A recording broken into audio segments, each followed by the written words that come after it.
네, 우리 크게 아멘 하겠습니다. 할렐루야. 네. 옆에 분들하고도 인사하겠습니다. 하나님을 만나는 시간이 됩시다.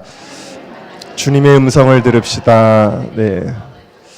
네, 오늘 말씀의 제목은 꿈과 미래의 가치입니다. 우리 함께 따라할까요? 꿈과 미래의 가치.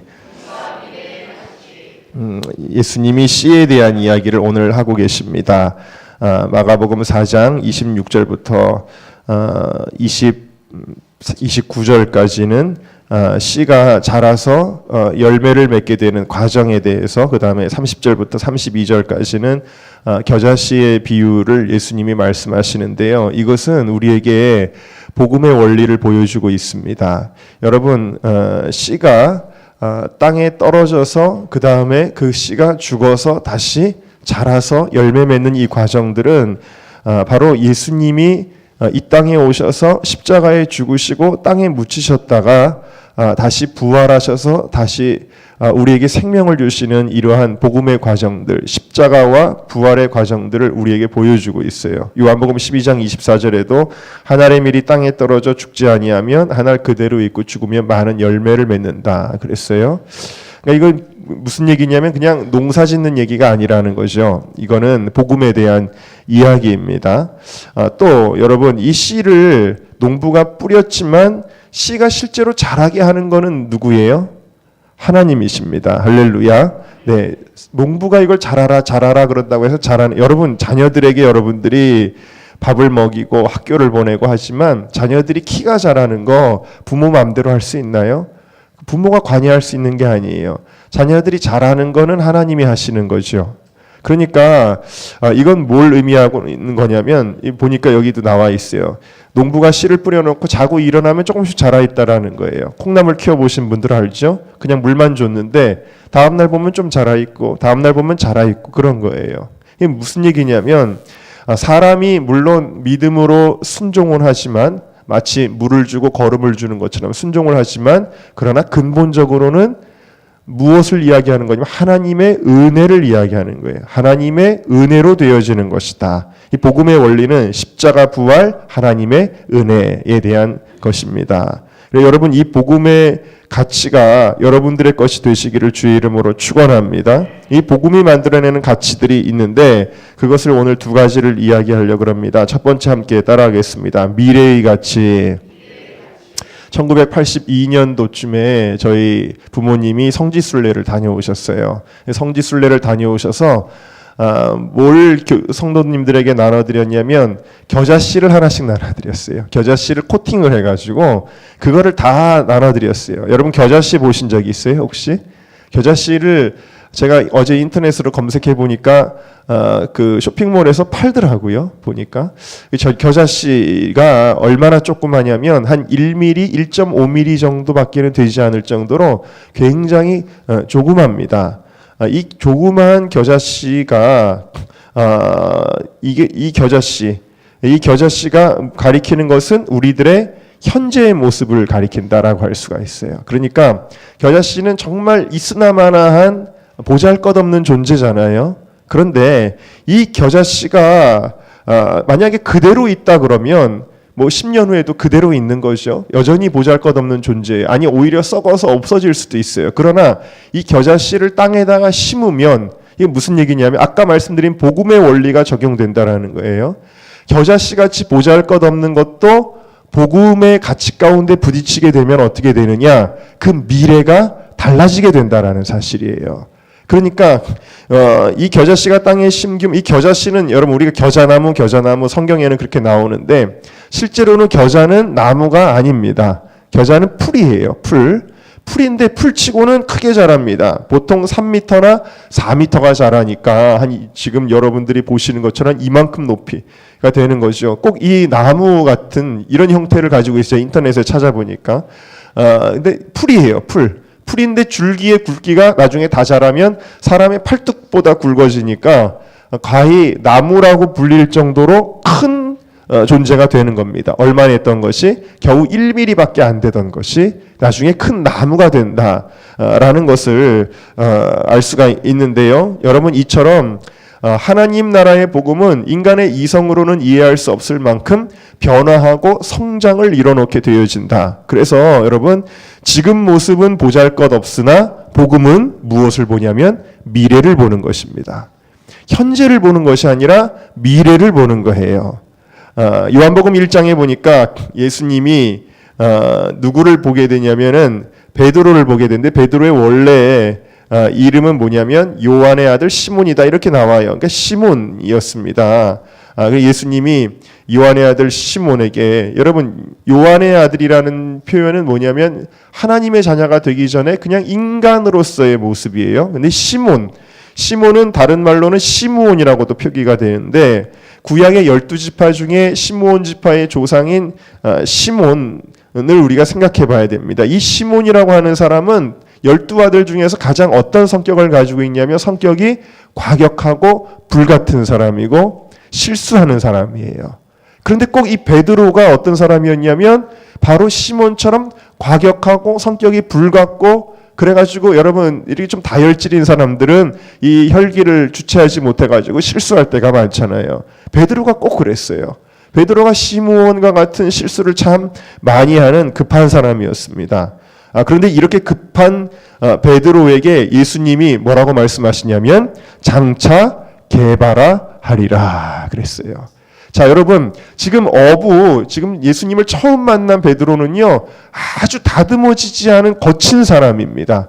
어부니까 더 말할 것도 없어요. 그런데 그 어부 베드로를 향해서 예수님은 뭐라 그러셨냐면, 장차, 현재를 보신 것이 아니라, 베드로의 현재를 보신 것이 아니라 베드로의 미래를 이야기하십니다. 장차 개바가 될 것이다. 할렐루야. 이 게바라는 이름이 다시 말하면은, 이거 이제 아람어니까 다시 표기하면 베드로라는 거예요. 베드로의 이름의 뜻은 반석입니다.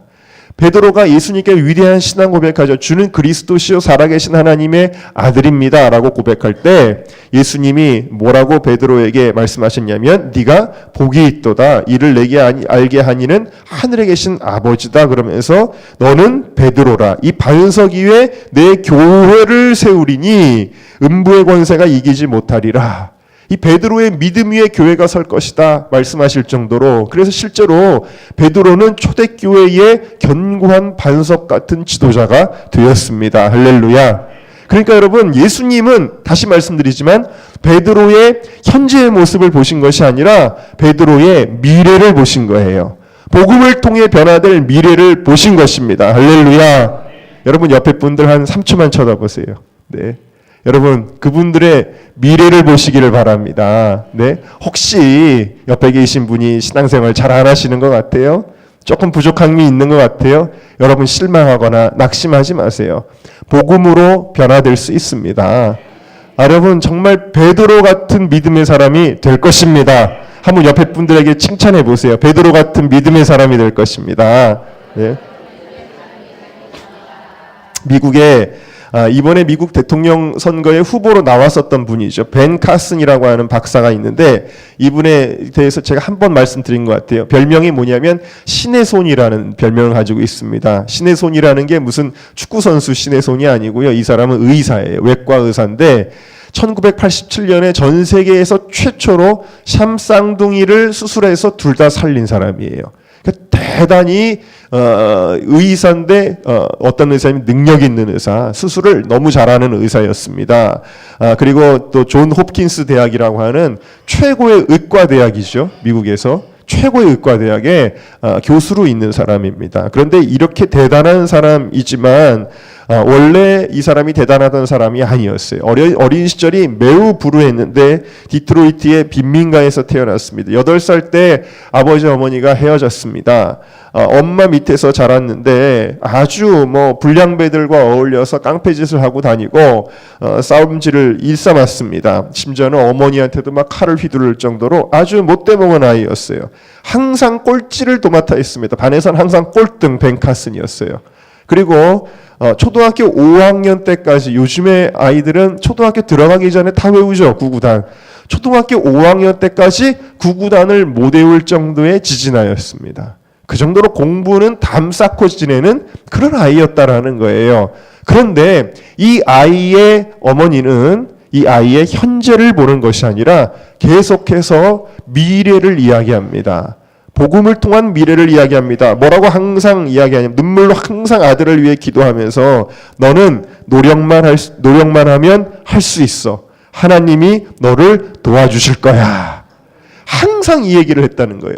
구구단도 못 외우는 아이한테 너는 노력만 하면 될 거야. 하나님이 너를 도와주실 거야. 계속 이 얘기를 했다라는 것입니다. 끊임없이 이 말을 되풀이하며 용기와 격려를 주었는데 이 말에 힘입은 벤카스는 마침내 명문 미시간 대학 의대에 입학하게 되었고 계속해서 노력하여서 정말 훌륭한 의사가 된 거예요. 후에 기자가 그에게 와서 물었습니다. 오늘의 당신을 만들어준 것은 무엇이라고 생각하십니까? 그랬더니 기자의 물음에 벤카스는 바로 어머니의 격려였습니다. 그렇게 대답을 했습니다. 여러분, 여러분의 자녀에게 오늘 가서 꼭 얘기해 주세요. 너는 노력만 하면 할 수 있어. 하나님이 너와 함께 하실 거야. 네? 혹시 여기 자녀들, 저기 권삼래 권사님 거기 옆에 자녀에게 이야기해 주세요. 너는 노력만 하면 할 수 있어. 하나님이 함께 하실 거야. 해보세요. 네? 아멘이에요, 여러분? 네, 지금도 잘하지만, 지금도 잘하지만 더 창창한 미래가 있는 줄로 믿습니다. 고마워요 선생님 고마워요 선생님이라는 책이 있어요. 엘리자베스 바나바라고 하는 분이 쓴 책에 나와 있는 실화입니다. 탐슨이라고 하는 선생님이 나오는데 이 탐슨 선생님 반에 테디라고 하는 5학년짜리 아이가 있었어요. 근데 이 아이는 수업 시간에 멍청하게 있는 거예요. 그냥 요즘 아이들 표현으로 멍 때리고 있는 거예요. 멍하고 있습니다. 그리고 이 아이 근처에 가면은 냄새가 나요. 씻지를 잘 안 나봐요. 혹시 여러분 그런 분 없지요? 그리고 친구들이 옆에 안 가고요. 시험 보면 항상 빵점입니다. 탐슨 선생님이 이 아이는 왜 그럴까? 그리고서는 생활기록부를 봤어요. 생활기록부 여러분 아시죠? 왜 선생님이 아이에 대해서 이렇게 기록하는 거 있잖아요. 그런데 거기 보니까 1학년 때 선생님이 착한 아이입니다. 미래가 보입니다. 그렇게 써놨어요. 그러나 가정은 환경이 좀 불우합니다. 이렇게 써놨어요. 근데 2학년 때 보니까 조용한 아이, 폐쇄적인 어머니, 불치병 이렇게 써 있습니다. 3학년 때 학업 성취도가 떨어집니다. 금년에 어머니가 돌아가셨습니다. 아버지가 아이들에게 무관심합니다.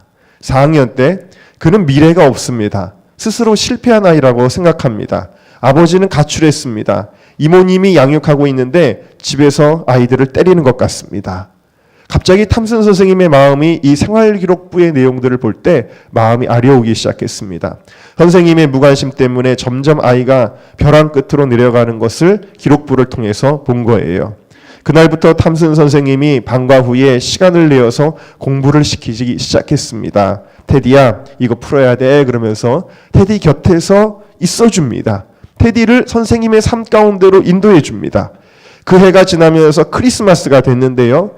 성탄절이 되니까 반 아이들이 선생님에게 다들 선물을 하나씩 들고 왔어요.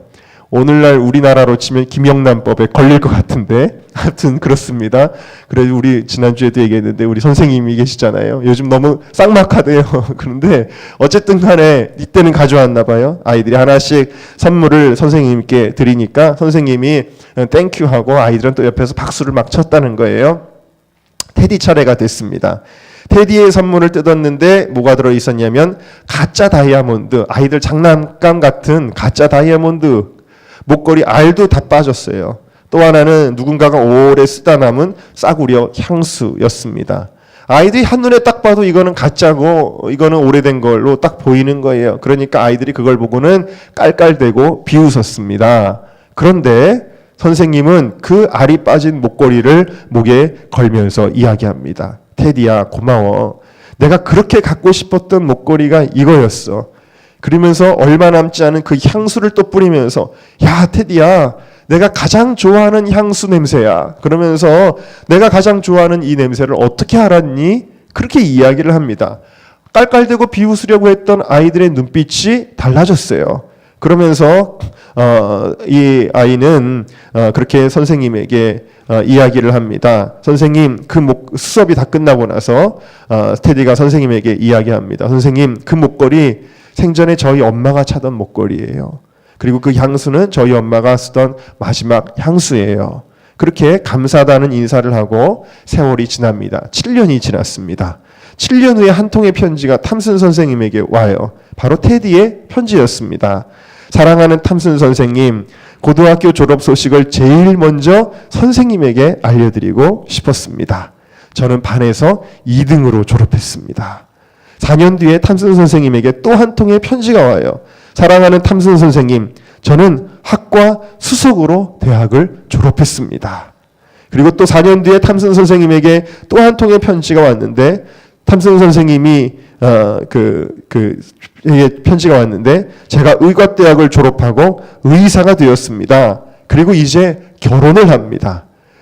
선생님, 제 어머니가 일찍 돌아가신 건 아시죠? 선생님이 제 결혼식에 오셔서 제 어머니의 자리에 앉아주시겠어요? 선생님은 제 인생의 어머니이십니다. 선생님은 결혼식에 가면서 이 알이 다 빠진 그 가짜 다이아몬드 목걸이를 차고 마지막 남은 그 향수를 뿌리고 결혼식에 참여했습니다. 너무나 고마워하는 테디가 탐슨 선생님에게 이렇게 이야기를 합니다. 모두가 나를 실패자라고 이야기했던 그때에 선생님은 저를 믿어주셔서 고맙습니다. 저의 존재감을 깨닫게 해주신 선생님 감사합니다. 이렇게 고백을 했다라는 그러한 이야기입니다. 여러분, 한 선생님이 모두가 실패자라고 하는 한 아이의 곁에서 그 아이의 현재 모습을 바라본 것이 아니라 복음을 통해 변화될 수 있는 그 아이의 미래를 바라보았던 것처럼, 여러분, 주님은 오늘 이 탐슨 선생님처럼 우리들의 곁에 계신 줄로 믿습니다. 그분의 삶 가운데로, 그분의 임재 가운데로 여러분들을 이끌어 주시고, 여러분들이 현재는 부족하고 연약할지라도 정말 주님께서 여러분들에게 복음으로 변화될 멋진 미래를 여러분들에게 선사해 주시는 줄로 믿습니다. 여러분, 현재의 모습을 보지 마세요. 나의 현재의 모습을 보지 마세요. 하나님이 함께 하실 나의 미래를 보시기를 바랍니다. 여러분의 자녀에게 여러분의 자녀의 현재의 모습을 보지 마시고 신앙적인 미래를 심어주시기를 바랍니다. 여러분의 남편을 보면서 현재의 모습을 보고 우리 남편 불만이 막 그러지 마시고, 여러분 남편의 미래를 보시기를 바랍니다. 여러분의 아내가 답답하고 그럴지라도 여러분 아내의 현재를 보지 마시고 아내의 미래를 보시기를 바랍니다. 네, 이상하게 아까는 성별대로 아멘을 하시네요. 네, 할렐루야. 네. 실망하고 비난하는 것은 쉽지만 여러분, 그러나 정말 그 미래를 위해서 우리가 기도해 줘야 된다라는 사실이에요.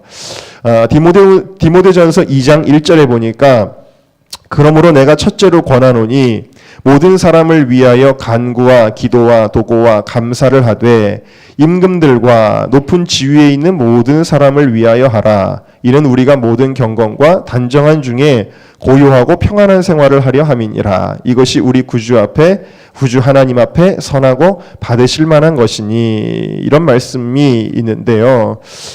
이게 그저께죠. 어제 새벽이죠. 네. 이제 그 은정교회에서 철야 기도회 끝나고, 그 다음에 서기청 청년들하고 철야 기도회 하고, 그 다음에 이제 에스더에 가서 또 철야 기도회를 참석을 해서 새벽 5시까지 기도회를 하는 데인데, 거기 가서 이제 기도를 하다가 왔는데요. 제가 지난 그 에스더 금요 철야 때 가서 굉장히 제가 은혜를 받고 또 회개했던 부분 중에 하나를 여러분들에게 좀 말씀을 드리고자 하는 겁니다. 여러분들이 최근에 뉴스를 들으시면서 참 정치하는 사람들에게 실망을 많이 했으리라고 생각이 되어집니다. 어떤 지도자는 북한의 말을 듣고 의사를 결정한다는 뉴스가 나더니, 어떤 지도자는 사이비 교주의 딸의 말을 듣고 의사를 결정한다는 그런 뉴스가 나왔어요. 참 실망스럽기가 한이 없는 뉴스들입니다. 그러면서 우리 마음에 분노가 일어나기도 하겠죠. 그런데 교수님이 기도회를 인도하시다가 갑자기 이러시는 거예요.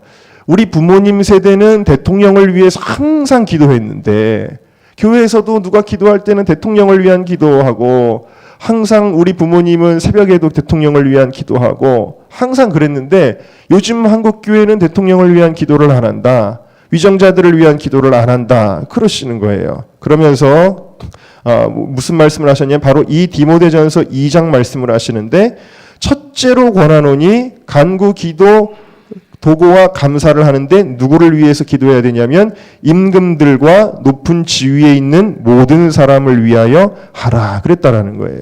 그런데 우리가 첫 번째로 이 기도를 진짜 성경 말씀대로 하냐라는 거예요. 대통령을 위한 기도, 정치 지도자들을 위한 기도를 하냐는 거예요. 여기 보니까 임금을 위해서만 기도하는 게 아니라 임금들을 위해서도 기도하래요. 그러니까 여러분 우리가 뭘 위해서도 기도해야 되냐면 미국 대통령을 위해서도 기도해야 돼요. 미국 대통령 하나님 동성애 반대하고 생명 존중하는 그런 대통령 되게 하여 주옵소서. 우리가 그 기도 제목을 가지고 기도해야 된다는 거예요. 그 이유는 뭐냐면 우리가 잘 되기 위해서다.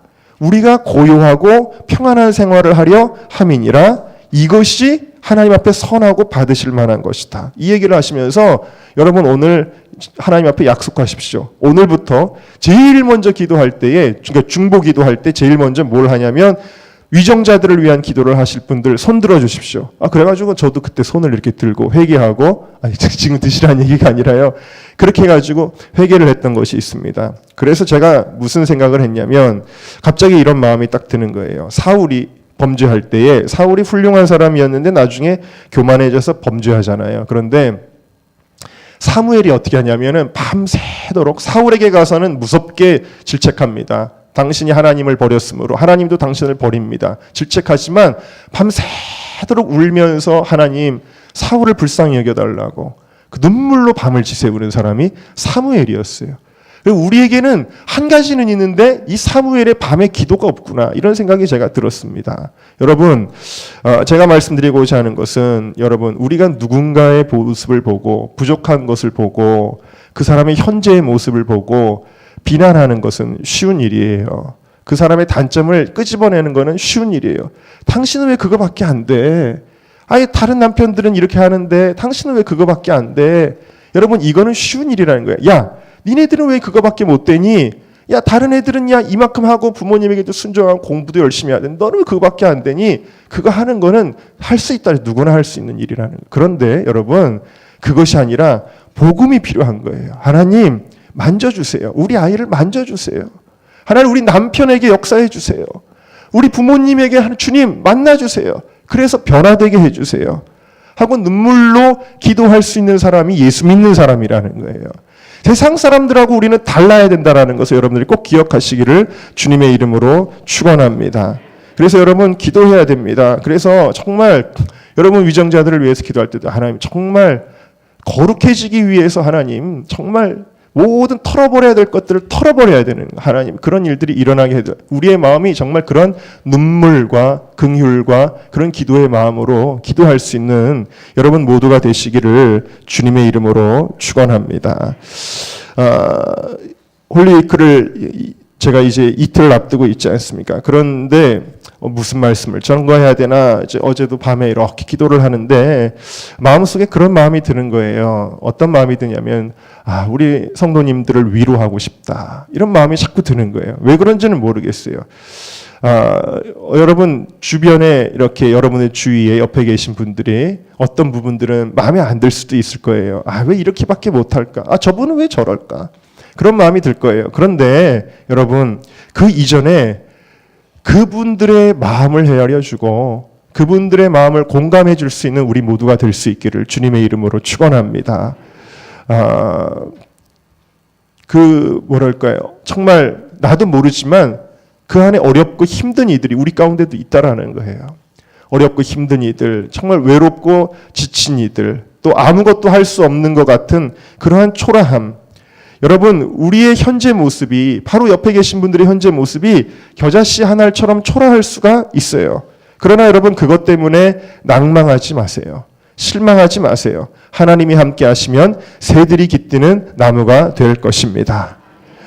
여러분 지금은 여러분 자신의 모습도 내가 지쳐서 위로받고 싶고 정말 누군가의 도움이 필요한 그런 모습일지라도 내가 힘들어서 기대고 싶은 그런 나약한 존재이지만 여러분 주님이 만져주시면 주님이 이 시간에 여러분들 가운데 함께하고 계신데 그러면 하나님 나라의 은혜의 풍성함을 누리며 언젠가는 내가 누군가를 위로해주고 언젠가는 누군가가 나에 와서 기댈 수 있는 그러한 겨자나무로 변화될 것을 믿으시기를 바랍니다.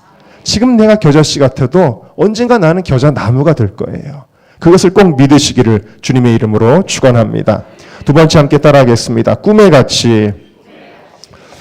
여러분 씨 안에는요. 여러분 예를 들어서 복숭아 씨가 있습니다. 여기 지금 복숭아 씨가 있으면 이 복숭아 씨를 심으면 어떻게 된다라는 걸 여러분들이 알아야 몰라요. 알죠? 언젠가는 여기서 복숭아 씨를 심었는데 포도가 자라지는 않을 거 아니에요? 그렇죠? 콩나물이 자라지는 않을 거 아니에요? 분명히 너무 정확하게 알아요.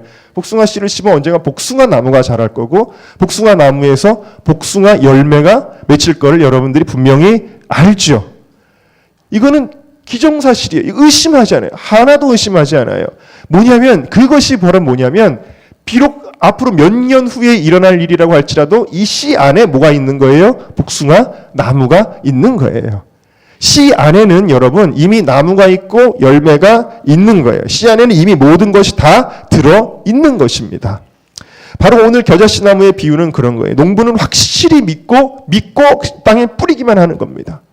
분명히 이것이 겨자나무가 될 것을 알기 때문입니다. 그래서 성경은 바로 우리 안에 이미 임한 하나님 나라에 대한 설명이 참 많은데 마태복음 22장 28절에도 내가 하나님의 성령을 힘입어 귀신을 쫓아내는 것이면 하나님의 나라가 이미 너희에게 임하였느니라. 예수님이 귀신을 쫓아낼 때에 이미 봐라. 내가 바로 이런 일을 하러 온 건데 바로 나의 존재를 믿는다면 이미 하나님 나라는 너희에게 지금 현재적으로 임하지 않았어도 이미 임한 거나 다름없다라는 거예요. 임한 것이다. 현재 완료로 설명하고 계시고요. 누가복음 17장에도 하나님의 나라 볼 수 있게 임하는 것이 아니다. 여기 있다 저기 있다 못하리니 하나님의 나라는 너희 안에 있느니라. 이미 내 안에 임하였다라는 거예요.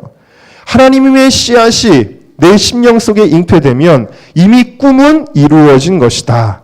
이것이 믿음이다라는 사실입니다. 할렐루야. 그래서 여러분 믿어야 됩니다.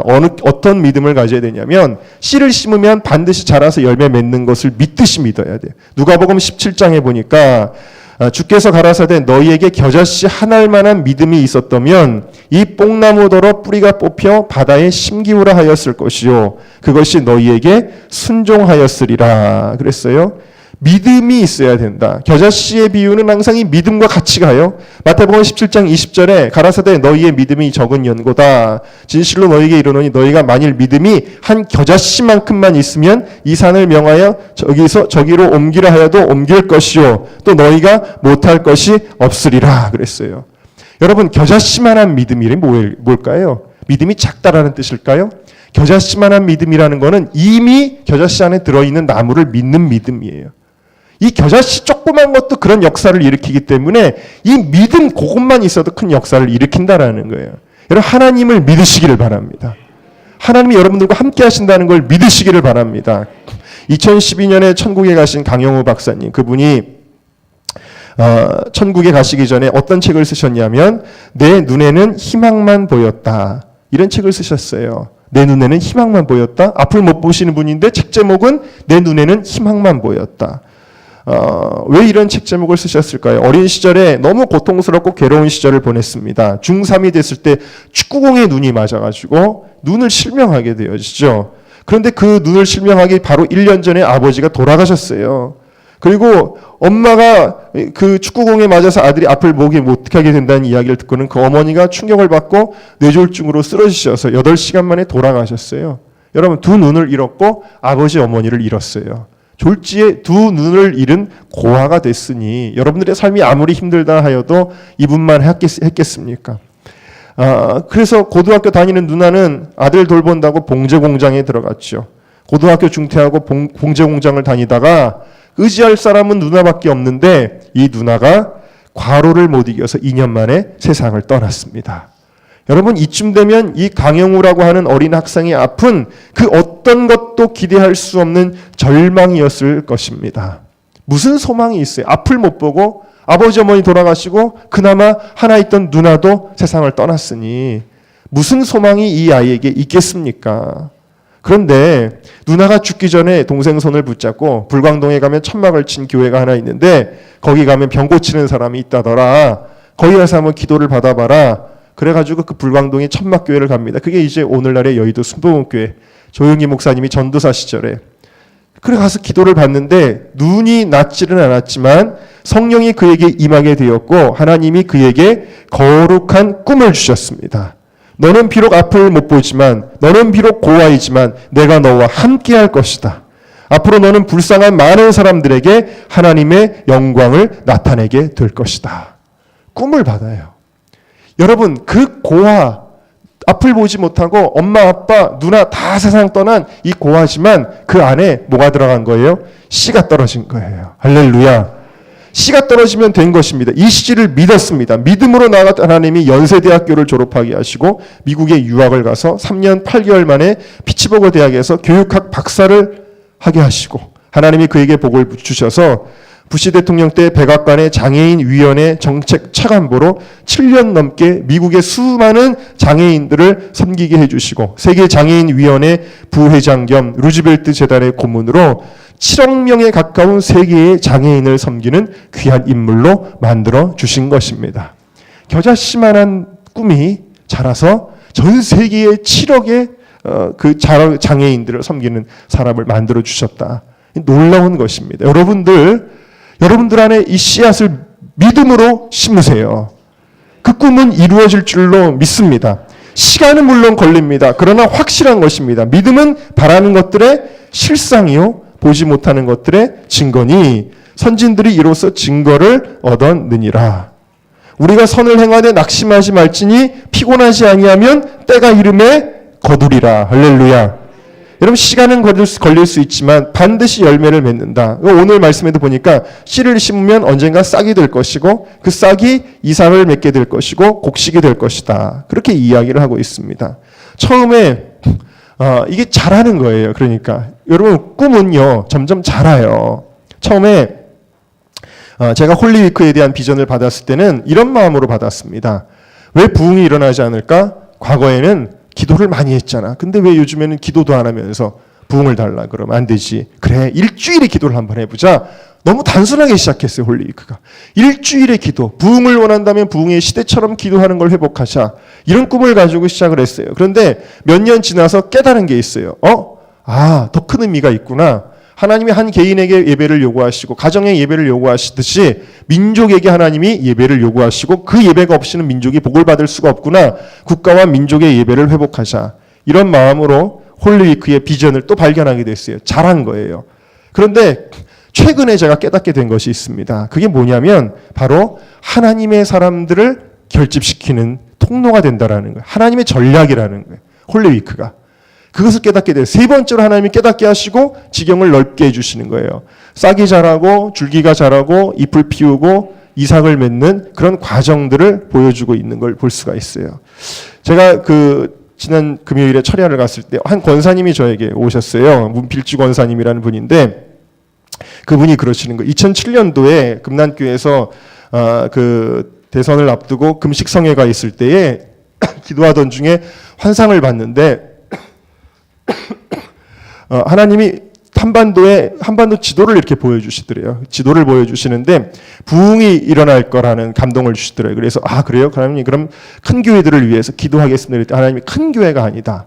그러면서 보여주시는데 막 작은 점들이 막 일어나더라는 거예요. 근데 그 점들이 막 일어나면서 막 부흥의 불길들이 막 이렇게 연속되는 그런 그림을 첫 번째로 보여주시고 그 다음에 두 번째로 하나님이 어떤 환상을 보여주셨냐면 부산에 파도가 이렇게 막 들이치는데 그 색깔이 엄청 파랗더래요. 파랗다 못해서 심지어는 검게 느껴질 정도로 아주 파란 파도가 부산을 이렇게 덮더래요. 파도가 뒤덮더니 그 파도가 대전을 또 치고 그 다음에 서울로 올라오더래요. 그러더니 그것이 북한으로 이렇게 올라가더라는 거예요. 그러면서 그걸 보고서는 그게 너무 감동이 돼서 그래가지고 그 다음에 무슨 행사가 있었을 때 그거를 좀 그림으로 포스터를 만드는 거였는지 그림으로 좀 표현해 달라 그랬더니 그 컴퓨터 디자이너가 그거는 표현하기가 너무 어렵습니다. 그러더래요.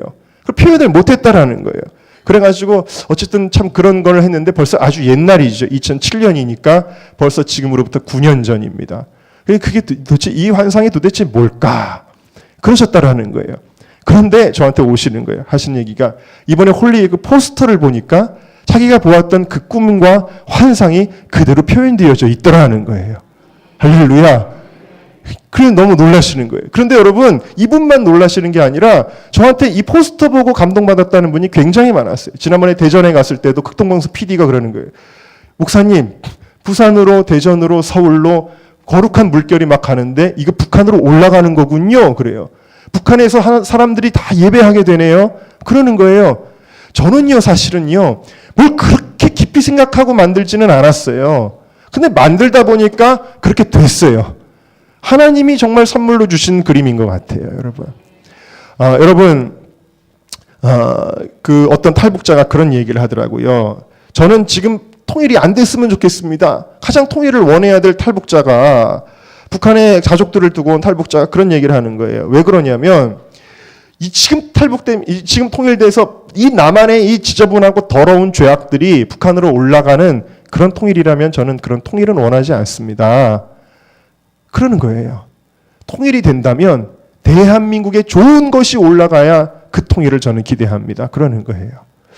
그 말을 들었을 때 참 제가 깨닫게 된 것이 있는데 통일의 전제 조건이 무엇인가? 하나님은 통일을 주실 준비가 다 돼 있어요. 여러분 저 북한 정권이 얼마나 지금 외줄타기를 하고 있습니까? 위험한 고개를 하고 있습니까?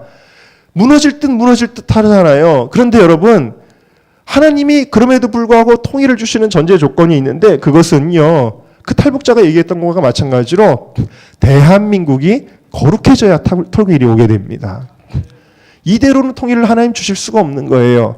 대한민국이 거룩해져야 죄가 올라가지 않고 거룩이 올라가거든요.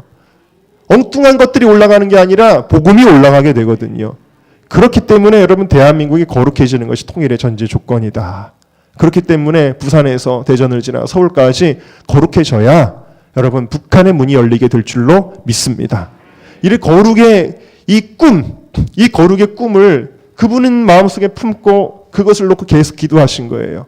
여러분 누군가도 그것을 놓고 품고 기도합니다. 그러나 그 꿈은 겨자씨 같을지 모르지만 자라서 결국 나무가 되어지는 줄로 믿습니다. 하나님의 꿈이 잉태되고 자라는 것 이것은 우리의 힘이 아니라 하나님의 힘입니다. 우리는 그저 열심히 심고 물 주고 거름 주는 것 뿐이죠.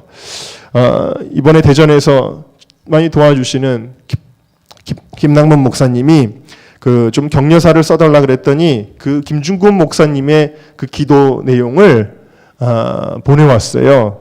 그 기도 내용은 저도 너무너무 좋아하는 기도 제목이고 여러분들에게도 들려드린 적이 있지만 이것을 여러분들에게 읽어드리면서 오늘 말씀을 마치고자 합니다.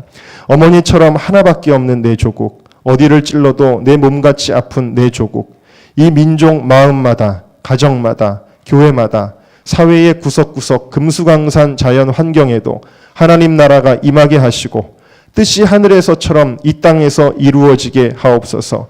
이 땅에 태어나는 어린이마다 어머니의 신앙의 탯줄, 기도의 젖줄, 말씀의 핏줄에서 자라게 하시고 집집마다 이 집의 주인은 예수님이라고 고백하게 하는 민족. 기업주들은 이 회사의 사장은 예수님이고 나는 관리인이라고 고백하는 민족. 두메마을 우물가의 여인들의 입에서도 공장의 직공들, 바다의 선원들의 입에서도 찬송이 터져나오게 하시고 각급 학교 교실에서 성경이 필수 과목처럼 배워지고 국회나 가기가 모일 때도 주의 뜻이 먼저 물어지게 하시고 국제시장에서 한국제 물건들은 한국인의 신앙과 양심이 을의 보증수표처럼 믿어지는 민족, 여호와를 자기 하나님으로 삼고 예수 그리스도를 주로 삼으며 신구약 성경을 신앙의 행위와 표준으로 삼는 민족, 민족의식과 예수의식이 하나 된 지상 최초의 민족, 그리하여 수십만의 젊은이들이 예수의 꿈을 꾸고 인류 구원의 환상을 보며 한 손에는 복음을 다른 한 손에는 사랑을 들고 지구촌 구석구석을 누비는 거룩한 민족이 되게 하옵소서. 이 꿈을 이야기하고 세상을 떠나셨지만 여러분 이 꿈은 오늘 우리들에게도 이어지고 이 꿈은 반드시 이루어질 것을 저는 믿는데요. 여러분들도 믿으시나요? 네, 정말 믿으십니까? 네. 여러분 겨자나무 같을지라도 반드시 자라게 될 것을 우리 믿음으로 다 같이 기도하겠습니다. 우리 이 시간에 기도할 때에 첫 번째로는 우리의 현재를 보지 말고 주님은 미래를 보라고 말씀하십니다. 시몬을 보지 말고 베드로를 보라고 말씀하십니다. 나의 모습이 시몬처럼 부족할지라도 연약할지라도 내 삶의 환경이 너무나 무너져 있고 정말 막막할지라도 여러분 우리는 그런 걸 보는 것이 아닙니다. 우리는 현실을 보는 것이 아닙니다. 지금을 보는 것이 아닙니다. 우리는 하나님을 보는 것입니다. 하나님의 앞으로 이루실 일들을 보는 것입니다. 미래를 보는 것입니다. 주여 나와 함께하여 주시옵소서. 낙심하지 않겠습니다. 절망하지 않겠습니다. 여러분의 가족 식구들 또 여러분들의 모든 기도의 대상들 하나님 주님께서 만져주시옵소서. 또 여러분 우리 안에 주신 이 거룩한 꿈을 위하여 기도합시다. 여러분들 안에 주신 하나님의 비전이 무엇입니까? 겨자씨처럼 그것이 지금 작을지라도 그 안에 여러분들 믿음이 있다면 그것은 겨자씨처럼 모든 것이 다 들어있는 것입니다. 피곤하지 아니하면 실망하고 포기하지 않으면 반드시 거둘 것입니다. 그 꿈을 하나님 이루어 주시옵소서. 특별히 이 나라와 민족을 향한 우리의 꿈을 위하여 기도합니다. 여러분 모든 일들 가운데 우리가 기도하면요 합력해서 선을 이루게 될 것입니다. 하나님 이 나라를 거룩하게 하여 주시옵소서. 한국의 모든 교회들을 거룩하게 하여 주시옵소서. 한국의 모든 목회자들을 거룩하게 하여 주옵소서. 한국의 모든 성도들을 하나님이 기뻐하시는 삶으로 변화시켜 주시옵소서. 하나님 한국의 대통령과 모든 정치 지도자들을 하나님 거룩하게 변화시켜 주시옵소서. 하나님 이 땅의 모든 국민들을 거룩한 백성 변화시켜 주시옵소서. 그리고 하나님 저 북한 땅에 우리의 거룩이 올라가게 하여 주시고 그리고 하나님 거룩한 대한민국 거룩한 나라 제사장 민족 되게 하여 주시옵소서. 지금은 겨자씨 같을지라도 하나님 나무가 되게 하여 주시옵소서. 우리 다 같이 주여 한번 부르고 통성으로 기도하겠습니다. 주여